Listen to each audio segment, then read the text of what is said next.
¿Por qué no existe esto en el derecho mexicano? El día de hoy te traigo varios puntos muy concretos o temas en específico que la verdad yo no me explico por qué no existen en el derecho mexicano.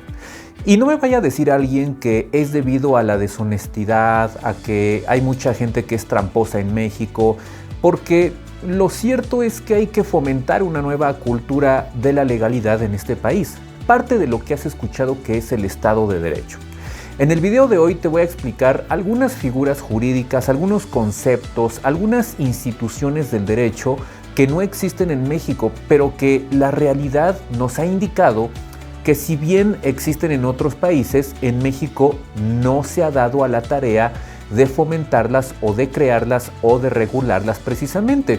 Y por otro lado también te quiero decir que en un país, mientras más regulación hay, más corrupción va a haber, porque el exceso de regulación provoca que los particulares en general traten de eludir o de evadir las normas jurídicas.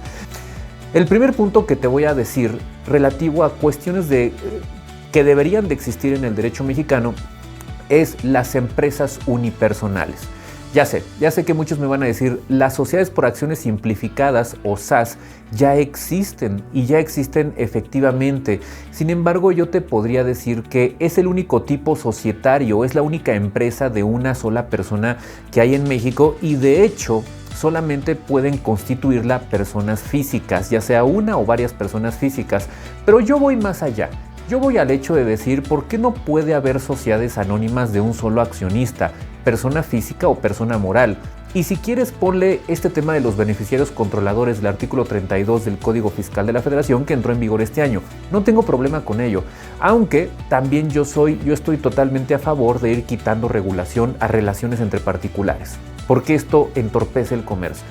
¿Por qué no puede haber sociedades de responsabilidad limitada de un solo accionista, por ejemplo? Y claro, ponle ciertas directrices en la ley de sociedades mercantiles o en alguna ley específica que cree sociedades o empresas unipersonales, porque sociedad unipersonal podría parecer gramaticalmente contradictorio. Entonces llamémosle empresa unipersonal. Acuérdate también que existen los fondos de inversión, que son sociedades anónimas de un solo accionista, pero es sector financiero. Y ese único accionista de un fondo de inversión, pues es una sociedad operadora de fondos de inversión, que se sale del universo normal de los particulares de a pie, por así decirlo. Y aunado a esto te quiero decir, ¿por qué no quitar el requisito del notario público o corredor público? Ya se demostró claramente que las SAS han funcionado, pues quizá no a la perfección, pero han despegado correctamente, cada vez son más aceptadas, cada vez los bancos la aceptan más, las licitaciones, por ejemplo. Lo cierto es que quizá el legislador no las ha querido soltar. ¿Para qué usar un notario público cuando la SAS ha demostrado que creándose vía internet dan total seguridad jurídica, sin ser perfectas? Pero tampoco las SAs creadas ante notario son perfectas. Finalmente, las empresas fantasma, las que salen en el 69B del Código Fiscal de la Federación, son sociedades anónimas en una buena proporción. Así es que ese tampoco es un argumento para evitar sociedades que se puedan crear por internet y de un solo accionista. El punto 2 que te quiero decir de por qué no existe ya en el derecho mexicano es quitar la prohibición del pacto de retroventa. Efectivamente, la retroventa significa que yo como vendedor efectivamente te vendo un bien, tú lo compras, me entregas un precio, pero en esa compraventa pactamos una condición suspensiva en la que si acontece un evento futuro de realización contingente, entonces yo te devuelvo el bien y tú me devuelves el precio. O bien una cantidad determinada, preestablecida y pactada, pero siempre de mutuo acuerdo entre las partes. En el derecho mexicano, este pacto de retroventa ha estado prohibido durante muchos años. De hecho, si tú miras el Código Civil para la Ciudad de México, te darás cuenta que expresamente se prohíbe el pacto de retroventa. Sin embargo, esto ya no tiene actualidad. Ya existen medios de garantía, ya existen medios de regular entre particulares y de forma contractual algún tipo de abuso por parte del vendedor o por parte del comprador también. Y te quiero decir también que entre líneas, el legislador mexicano ha establecido una especie de pacto de retroventa disfrazado de un retroarrendamiento. Quizás si tú eres estudiante esto no lo has escuchado nunca, pero te quiero decir que en el comercio y sobre todo de manera internacional ocurre todos los días. Por ejemplo, hay empresas transnacionales que celebran estas operaciones. En Uruguay, por ejemplo, el Código Civil regula expresamente el pacto de retroventa. Lo que te quiero decir es que no hay motivos comerciales ni actuales para prohibir el pacto de retroventa. Por ejemplo, el arrendamiento financiero regulado en la Ley General de Títulos y Operaciones de Crédito, entre líneas deja ver una especie de pacto de retroventa. Otro ejemplo serían las fibras, que son fideicomisos de inversión en bienes raíces, regulados en el 187 y 188 de la Ley de Renta. Una de las fracciones establece que una de las partes puede, como fideicomitente, dar en propiedad el bien al fideicomiso y que le arrienden de regreso y luego pueda readquirir la propiedad. Esto es a todas luces un pacto de retroventa, pero el legislador no ha quitado la prohibición que existe en el Código Civil. Por eso, yo he dicho en tantos videos que los conceptos antiguos que tienen siglos probablemente, ya es necesario superarlos. Y no solamente yo lo digo, lo dice mucha gente. El tercer punto que yo considero que, pues no sé por qué no existe en el derecho mexicano, es el fideicomiso no manejado por instituciones financieras.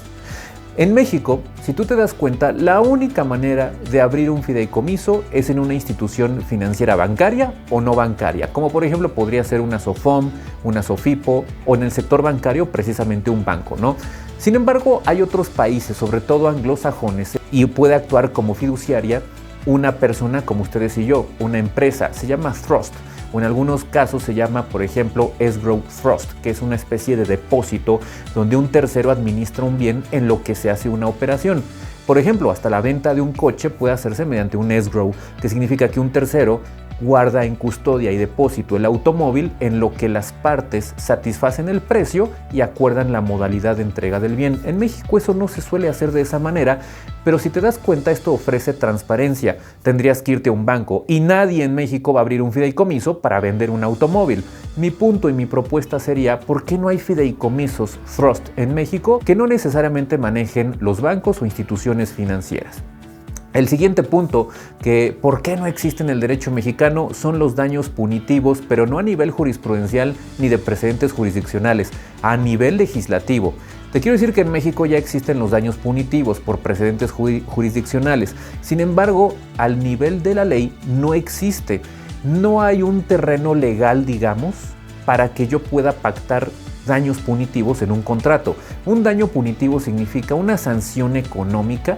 Precisamente por eso viene de punición de pena, un daño por concepto de pena, porque en el derecho mexicano existen los daños, por ejemplo, compensatorios, daños y perjuicios. Sin embargo, el daño punitivo como tal, lo habrás escuchado en Estados Unidos cuando se paga una suma enorme de dinero por alguna conducta, alguna actividad que raya en la ilicitud y que entonces el responsable tiene que pagar una suma enorme de dinero. Con su regulación, con sus topes de razonabilidad, yo creo que los daños punitivos deberían ser legislados en México, sobre todo en la materia mercantil. El siguiente punto que no sé por qué no existe en el derecho mexicano es lo relativo a las empresas que no tributan, pero sí tributan sus accionistas. En Estados Unidos, entre generalidades muy amplias, estos se conocen como S-Corps. Las S-Corps son empresas estadounidenses en donde no tributa la empresa y está obligada a repartir sus ganancias entre sus accionistas o socios. Y al tener esta obligación, la empresa no paga impuestos, pagan impuestos únicamente los accionistas o inversionistas. En México esta figura es imposible, no existe tal cosa en el derecho mexicano. Lo más cercano que tenemos son las fibras. Las fibras, pero no son empresas, son fideicomisos y estas deben de repartir su utilidad fiscal al 95% forzosamente y por lo menos cada año. Esto significa que la fibra no paga impuestos, pagan impuestos los inversionistas y con grandes beneficios fiscales. Entonces, lo cierto es que el legislador mexicano no ha querido crear empresas parecidas a las fibras, pero en el universo de sociedades mercantiles que no paguen impuestos y sí paguen sus inversionistas. Creo que esto sería de gran ayuda para fomento al comercio. El siguiente punto punto que no sé por qué no está regulado es la ley de suspensión de garantías. ¿Qué tiene que ver esto? Si tú revisas el artículo 29 constitucional, se establece lo que es la suspensión de los derechos humanos, suspensión de garantías, el estado de sitio, suspensión de garantías constitucionales. Todos estos nombres van asociados con lo que se conoce como la figura de suspensión de garantías del artículo 29 constitucional. Sin embargo, no hay una ley reglamentaria, por eso no se ha aplicado esto desde la Segunda Guerra Mundial.